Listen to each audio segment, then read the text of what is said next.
Shaykh Nazim, Allah bless him. Bismillahirrahmanirrahim. Shaykh Nazim was famous, but he hated it. He said, I hate to be famous. If I wasn't ordered, you couldn't find me. So the jungle is okay for Shaykh Nazim, the desert is okay for Shaykh Nazim, the ocean is okay for Shaykh Nazim, the mountain is okay. He didn't try ever to be famous. He never organized anything for himself or promoted himself or never registered his followers. How many followers? They come as they like, they go.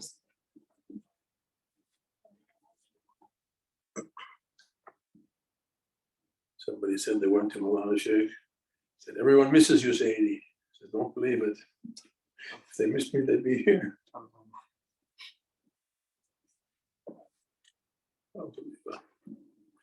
May Allah forgive us. What's the word? Falling short of the mark. The opposite of Allah Ta'ala Abwab al-Sadad. To hit the target, we missed the target.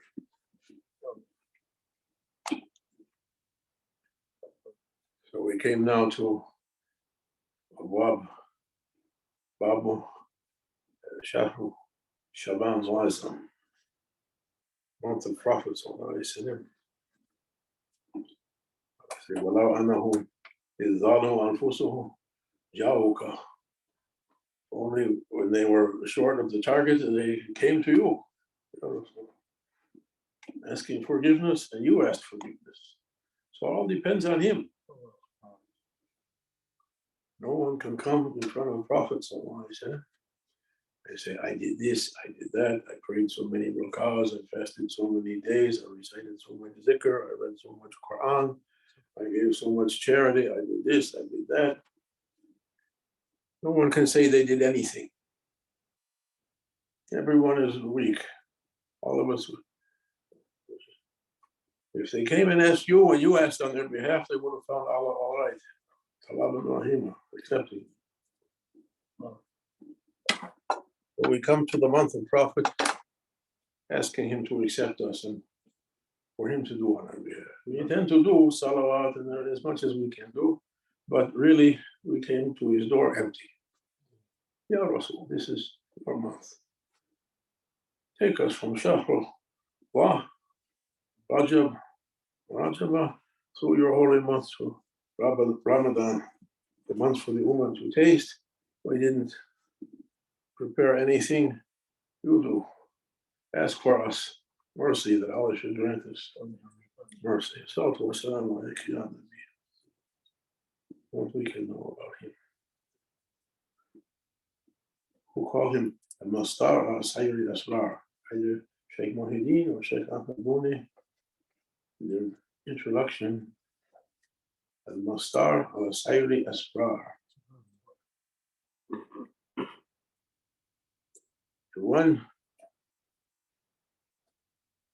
with whom all the secrets are deposited, beside which there's no secrets. How you can describe it? Al-Sayyid, beside. There's no secret beyond his secret.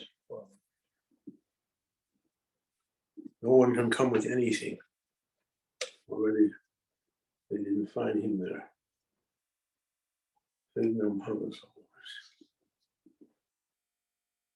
Shaykh Muhyiddin, Ibn Arabi. Shaykh Hashem said, ask his help. His grand Shaykh used to say. And Shaykh Nazim said, whatever he said, 1000% is true. We believe it. So, my writings, everything I did, I found in the end, I was only writing about myself. I was describing myself, my reality. What about Prophet Sallallahu Alaihi Wasallam, the star, Cyrus, keeping all the secrets, and all of them together is nothing compared to his secret.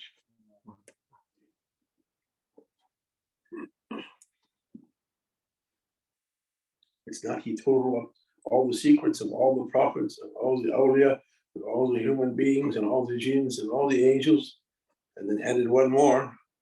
Because all of them together is nothing beside his secret. Nothing. People try to describe him. How to describe? Imamatul Fard. Without which nothing is supported. The necessary Imam. You know, Prophet ﷺ, you can't find anything. Nothing can be in existence without him. So how we can know him or describe him? We went to Medina, isn't it? You get a Tawakalna app on your phone now, and you get a Etamarna app to make your appointment for ziyarah, where a prophet is inside that hall, sitting there, watching the people go past. It's prophet.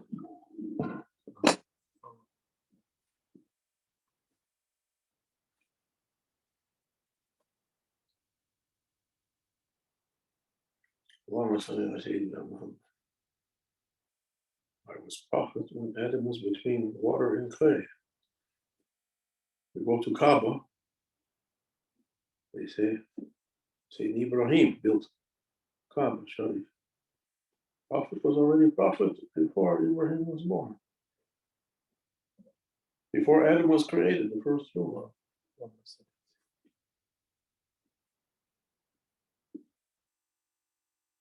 Before there was Medina, before there was anything. Where to make ziyarah to the one who was prophet before the first human was created? To where? To where? Baina Hadrat, Baina Wujudi wal Imkan. To the presence between possibility and reality. Out from that Hadrat, that presence, comes wajid, wujud, wajib, wajib, wujud.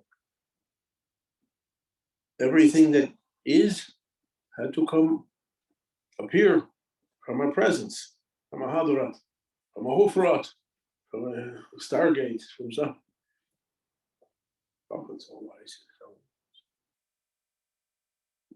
إنما أمره إذا أراد شيئا يقول له كن فيكون. I said to Prophet, it will be. And we said, anything that is, we said to it, be. If we said to it, be, where was it when it wasn't, and we said for it to be?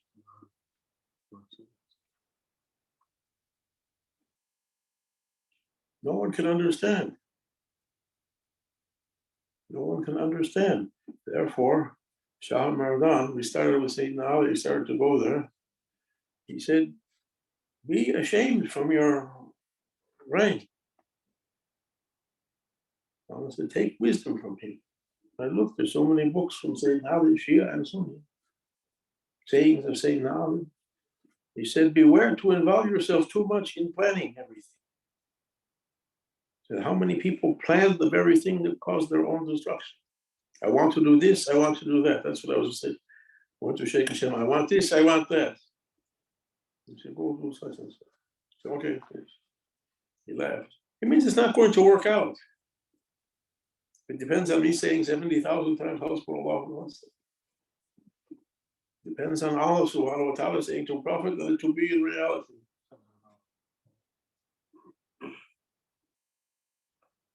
I was riding in the car with Maulana Sheikh one time in California with Dr. Munir.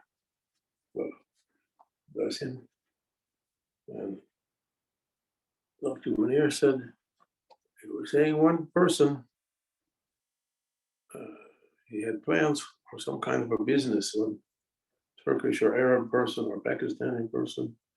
He came to Maulana Sheikh in Cyprus, and Sheikh Hashem was there also.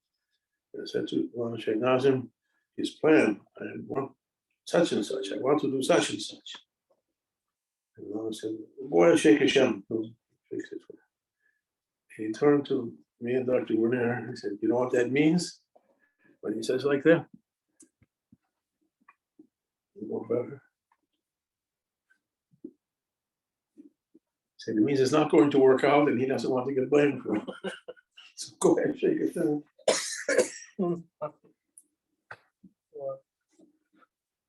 When he's asking something impossible, something with no existence.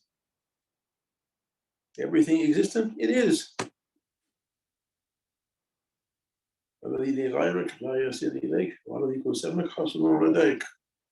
is not for you, it never comes to you. Don't go crazy for it. Whatever is for you, you have it already. Be happy. It's in your hand. What's in your hand, be happy. But our egos never likes to be like that. We want this and we want that. Okay, it's all right. So we make mistakes. Allah likes when we make mistakes. And ask for forgiveness. Means when we go to Prophet, he asks forgiveness for us. He said, if my servants stop making mistakes and sins and asking my forgiveness, and I forgive them for the sake of Prophet, I'll get rid of them and make a new creation that's going to make mistakes and sins and ask my forgiveness, and Prophet asks forgiveness, and I forgive them. He likes that. Astaghfirullah. Astaghfirullah. It's better than to say, I did this, I did that, I am this, I am that. Give me this, give me that. Well, Shaykh said one time,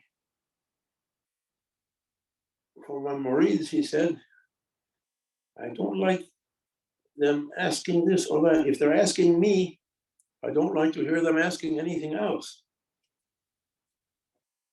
Allah says, who's asking me? I'm not saying me, as Allah said. Hadith Qudsi said, who's asking me? I don't want to hear asking anything else. Imam Abdul Aziz Nifari.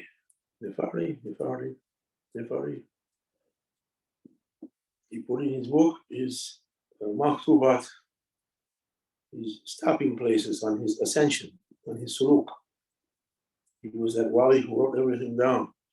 Today I reached to here, tomorrow I reached to there, next day I went to there. I prepared this and I reached to the next step. And then what he found when he got always he was stunned, surprised. Whatever he prepared, however he thought it was going to be, when he reached the maktub, the stopping place, what's the other word? Waqif. When he reached the restaurant, when he reached Bucky's and pulled over, turned off his car, and expected the world to be like this and that. I'll get this, I'll get that. Instead, he found everything completely different from what he expected. Allah said, what you brought me? This. Oh my, how dare you bring that? Where you got that from? You talk. No. In this station, you can't say anything. Don't invoke me. Don't ask me. Don't call my name. Don't pray to, don't anything. Only you be quiet. This station is for me. Be with me. And shut up. He was done. All his preparation came to be nothing. Same now he said, don't involve yourself too much. Beware. Too much planning. Too much what we thought to do. It's not like you thought. People are going crazy now for the situation in Ukraine. I'm hearing commentaries like this. How come they're doing like this? How dare they do like that? What you know about it? It's not like you think. It's not like you think. You think it's this way and you want to put your hand there, or you think it's this way and you want to put your hand there, and you find it's not that. You get burned or stung. or caught. You don't know what's in play. He said, don't join demonstrations. We're marching for something, Islamic Al-Qaeda to the city hall. Don't. The one who planned that march, he wants you to get arrested. Just Islamic rights.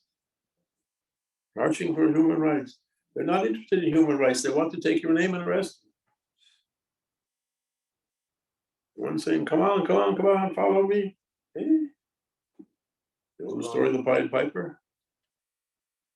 It was a song. You know the story of the Pied Piper of Hamelin? You never read that? Once upon a time, Bismillah Rahman Rahim, there was in the Middle Ages, there was somewhere on earth a village. And that village was infested with rats, going everywhere, coming, going. People didn't know what to do.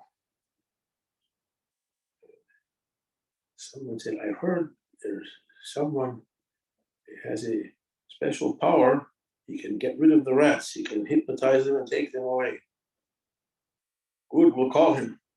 They sent somebody, they found him and brought him. Said, what's your name? He said, I'm known as the Pied Piper. Pied Piper? What kind of name is it? They said, what's your terms? If you pay me a lot of gold, I'll take the rats away from your village. But be careful. You have to keep the bargain you make with the Pied Piper. They said, okay. Take the rats. The Pied Piper he had a flute. You know, like Jalal Rumi. He had a ney. Ney? He played his ney, and the sound made the rats to be hypnotized. And they followed him out of the village, led them all to the river, and when he had finished the rats, he came back. He said, okay, I've got rid of your rats. Now you have to pay me what you promised. They said, the rats are gone. We don't pay you anything. Get out of here. Go. That's your bargain. No need. We have no problem with rats. You go someplace else to play your ney. He said, okay. But I told you, don't play with the Pied Piper. He took his ney and began to play. All the children in the village were hypnotized. It took them all the way to like, no. Be careful what you ask for. You might get it.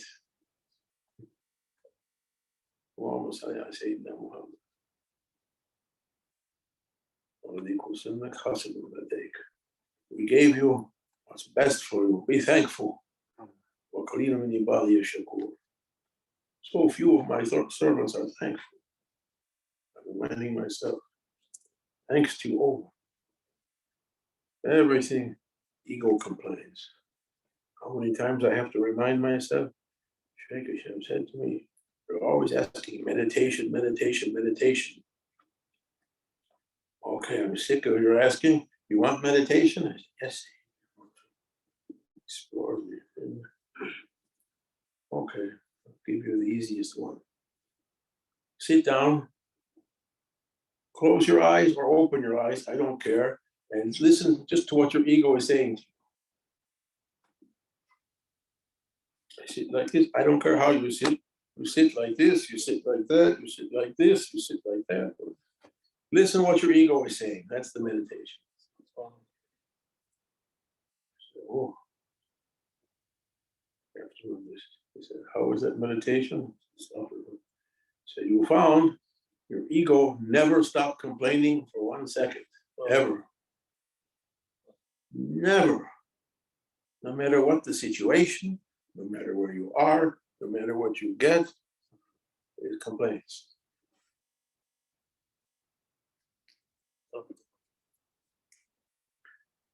I'm hungry. Here. No, not that one. Okay, here's this. Ah, not that one either. I want this. No, not that one. I want this wife. No, not that one. I want this husband. No, not that. No matter what you get, the ego is never going to be. It's not in its nature to be satisfied. It doesn't have the characteristic. The only way to make it satisfied is to make it under your foot. You have to force it. Say shukr ya Rabbi. You say put a limit. You say stop. Oh, my ego. Ego is never to come and say, I have so much mind energy. No. Ego never comes to say thank you. Never comes to put a limit on itself.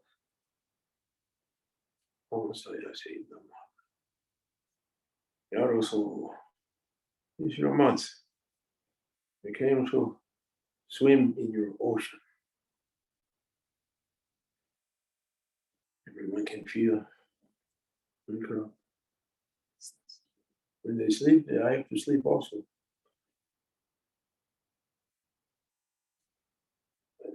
Sleeping one broadcasts sleep waves, which reminds me of something else. In my researches,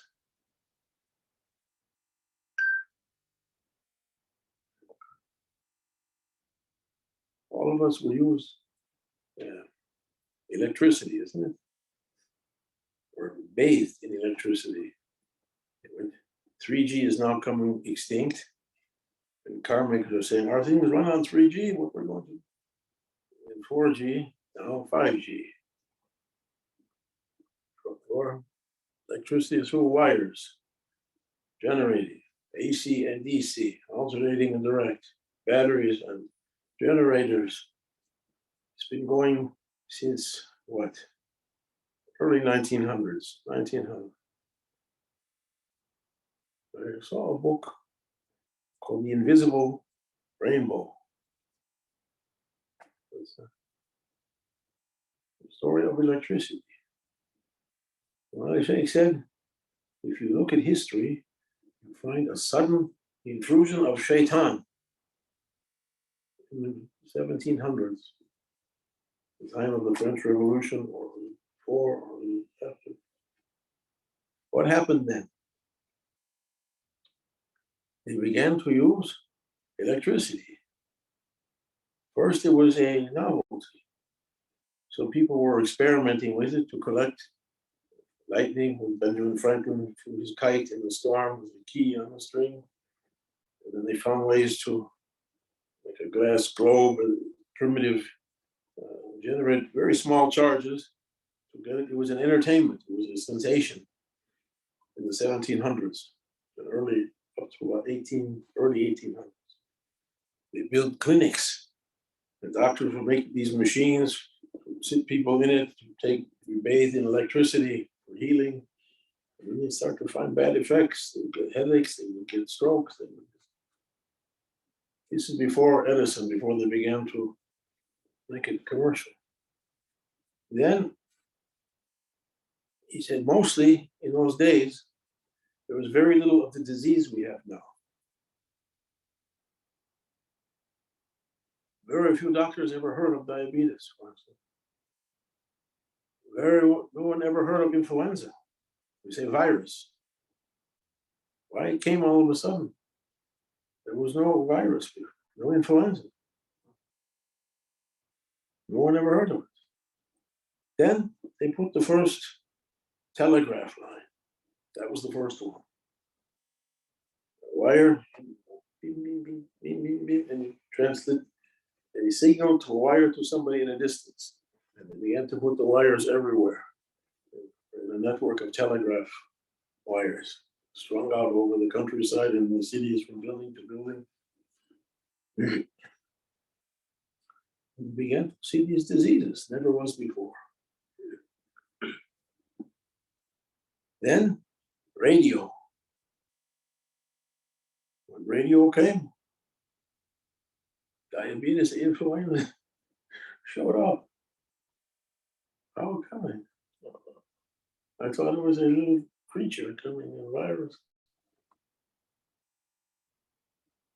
Then they went to more and more. These computers have thousands of times the charge of those things they were experimenting with in the 1700s that people were having problems with. Everyone's hours a day in front of these screens. We sleep at night. They keep it away. Okay, 6 inches away. No, I can't sleep with the next room. My phone has to be near me. You can sleep without your phone? Nobody can sleep with it. Put it in the next room. No, it'll be away from me all night. Well, I have to check who came on WhatsApp. I can fight with them. What came on Facebook? What came on the news? What's the latest lies? I missed it from this afternoon. Somebody has a new one. Ukraine raided Portugal while I was sleeping. I didn't see it.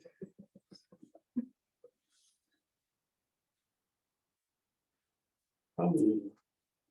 And we're all swimming in that current. I don't know. René Gonon, what was his Muslim name? I forgot. He was a famous French philosopher. He was Mason, then he was Catholic, then he was what's the word? Rosicrucian, then he was Templar, he was all the Jesuit. Finally, he became Muslim. He finished his life Muslim. He said the same thing as Malana, a sudden intrusion of Shaitan around the same time, French Revolution time. He thought it was because they went to Egypt and Babylon and began to dig up things from previous civilizations. What was their technology? Who knows what was the technology of ancient Egypt or Mesopotamia or Babylon or Assyria? They found things, looks like batteries, isn't it? They found in Egypt and in Iraq, ancient 5,000, the beginnings of civilization. What is this? All they had we thought was stone and statues. No, they had something else. What is that? They began to dig those things up without understanding what they're digging up. Allah said, what I buried, leave it buried. Into the world came something. Into the world came something. Maybe that's when they got the idea for those Leyden jars and early experiments. I don't know. Something came into the world. Unexpected, affected everything. And now we're deep into it, swimming in it. May Allah make us to swim through His mercy oceans in our Noah's arks. He said, there's no more Noah coming with an ark. Last time the world was destroyed, Allah ordered Sayyidina Noah and his son to build a ship. People got on it and the animals got, and they were saved from the flood. Prophet prayed, please, not again, oh my Lord, and accepted. Not by earthquakes and okay, comes a little bit here or there. Then he prayed, oh my Lord, not to let my nation be destroyed by fighting with each other. We passed that on tour in Medina, Masjid of Mawiyah. He made that dua. Don't let my nation be destroyed from within, fighting with each other. No answer. Prophet knows this ummah, which is everyone existing, Muslim or non-Muslim, everyone belongs to his ummah. He said, I flag over the children of Adam on the last day. I say that from reality, not with pride. My nation will be destroyed by fighting with each other. Something is making people to fight and hate and kill each other. He said, how did your marriage? To the point where who kills doesn't know why he killed, and who was killed doesn't know who killed him or why. It's coming like that. Who can understand? Who can understand? You look at the commentaries, Who's free? He said, no, it's going, the situation is like this because of this. Oh. I said, no, that person doesn't know what they're talking. It goes back farther. It was because of that. Oh. No, it was because of this and this. Oh. No. How it started. Two tribes fighting with each other. How it started. No one remembers anymore. We hate them. Why? Because they're bad. Intikam. They're always saying in order to go to Turkish, intikam. We take our revenge. Intikam carries a price. You think like intikam is free? How much is that intikam? Intikam comes on you is the price. You do it and then it comes through. Shot it that way, then it comes this way. What happened? I said, the ones that shayateens made them crazy. What's the ayah? I've forgotten it now. Yeah, what's the ayah? That's the one. We used to use it, now I forgot.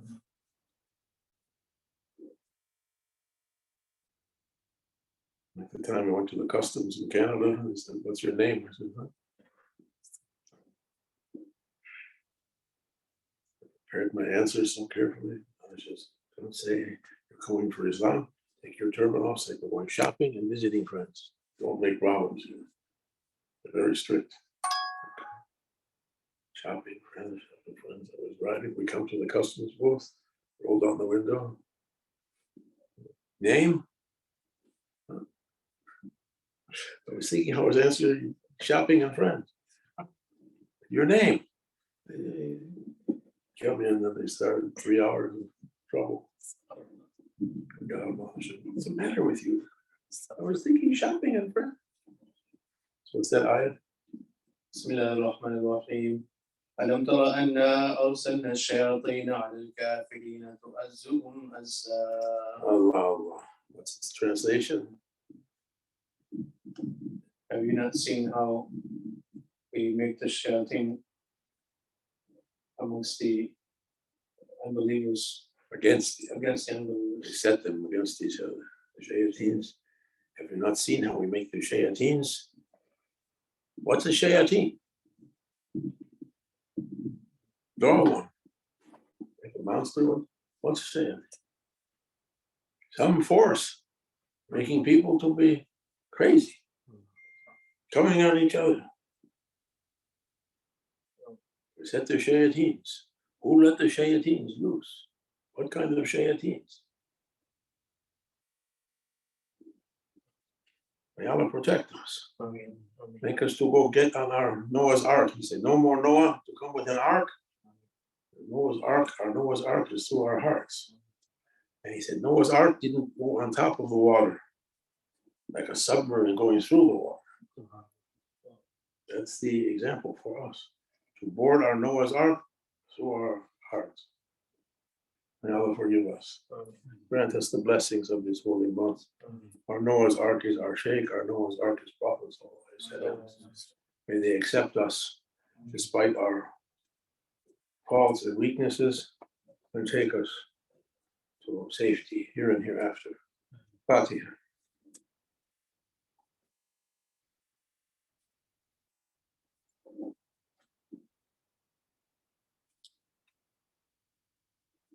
No one can translate this. Someone was trying to translate into French. What's he talking about? No one can understand. I told them, Zane's group, they have one person here who's a little bit unusual, Arab fellow. And I asked him to translate. I had a dua from Imam Abu Hassan, Hizbul Ikhfa. Okay, that's Hizbul Ikhfa and Hizbul Makhfa. Ikhfa, to hide. Makhfa, where you hide it. I said, yeah, well, can you translate it? He said, the meaning of this dua is as follows. Bismillahirrahmanirrahim. When you go downtown,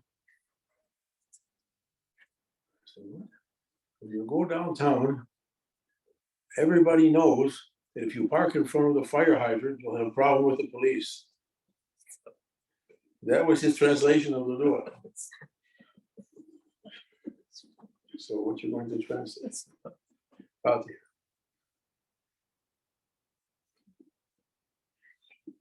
Allah.